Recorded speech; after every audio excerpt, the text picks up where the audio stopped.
Hi friends, baby corn வச்சு ஒரு evening snacks ஒன்று பண்ணலாம். இப்போ நான் பேபிகார்ன் வச்சு சில்லி செய்ய போகிறேன். எப்படி செய்யலான்னு பார்க்கலாம். ஒரு பாக்கெட் பேபிகார்ன் எடுத்திருக்கேன். ஒவ்வொரு பேபிகார்னையும் ஒன்றை ரெண்டாக கட் பண்ணி அதை ஒரு பீஸையும் 4ஆக டிவைட் பண்ணி எடுத்துக்கிட்டேன். நம்ம நீளமாக வரும் இந்த மாதிரி. இதே மாதிரி எல்லாத்தையும் கட் பண்ணி எடுத்துக்கலாம். நல்லா கட் பண்ணிவிட்டு நல்லா வாஷ் பண்ணி ஒரு பிளேட்டுக்கு எடுத்து வச்சிடலாம். இப்போ அதை ஒரு பவுலுக்கு மாற்றிடலாம். பொடி நான் சிக்கன் 65 பொடி எடுத்திருக்கேன். உப்பு சேர்க்க தேவையில்லை, பொடியிலேயே உப்பு இருக்கும். இப்போ நல்லா கலந்து விட்டுறலாம். ரொம்ப போர்ஸாக கலக்கக்கூடாது, உடஞ்சிரும்.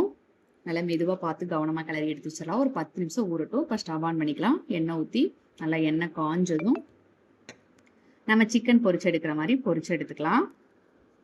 ஒரு பீஸாக உதிரியாக போடுங்க. அப்போ தான் ஒன்றோட ஒன்று ஒட்டாமல் வரும். நல்லா முருகலாக வரணும். ரொம்ப கருகிடக்கூடாது, டேஸ்ட்டே மாறிடும். இதே மாதிரி இருக்கிறது எல்லாத்தையும் எடுத்துக்கலாம். ஈவினிங் டைமில் ஒரு டீ வச்சு இந்த ஸ்நாக்ஸை செஞ்சு டொமேட்டோ சாஸ் வச்சு கொடுங்க. குழந்தைங்களுக்கு ரொம்ப பிடிக்கும், நல்லா சாப்பிடுவாங்க. ஓகே, பாய்.